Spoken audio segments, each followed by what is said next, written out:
Erdiaroko azken mendeetan, gerrari feudalen indarkeriak izua ekarri zuen Euskal Haranetako baserritarren artera.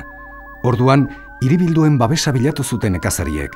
Are gehiago, Ezkioko eta Zumarragako jendeak erregeari eskatu zion hiribildu arresitua sortzeko beren burua babesteko.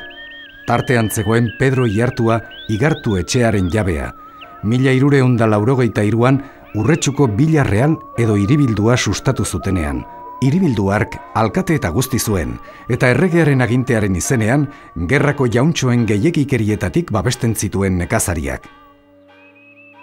Bitartean, Iartuatarren etxea zaharberritu egin zuten, handiagotu eta sendotu egin zuten, baina lekuz aldatu gabe, eta horrela, beti leku berean, eraldatuz joan zen mendeetan zehar.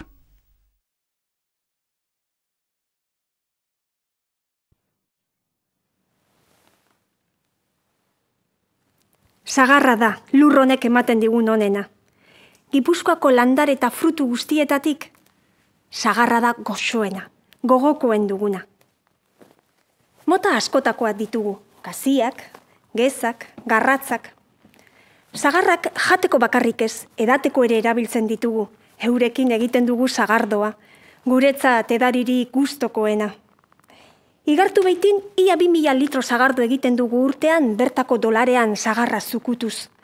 Guk ia dena etxean edateko erabiltzen dugu.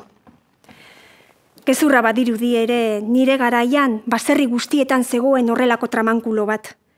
Egia esan, dolarea da gure baserrien bihotza, eta sagardo dolarearen inguruan eratu ziren lehenengo baserriak. Nik ez dakit nork ekarri zituen gure artera. Baina oso tramankulo berezia da, eta merezi du nola lan egiten duen ikustea. Gertutik ikusi nahi baduzue, hortxe daukazue. Ia asmatzen duzue nola ibiltzen den.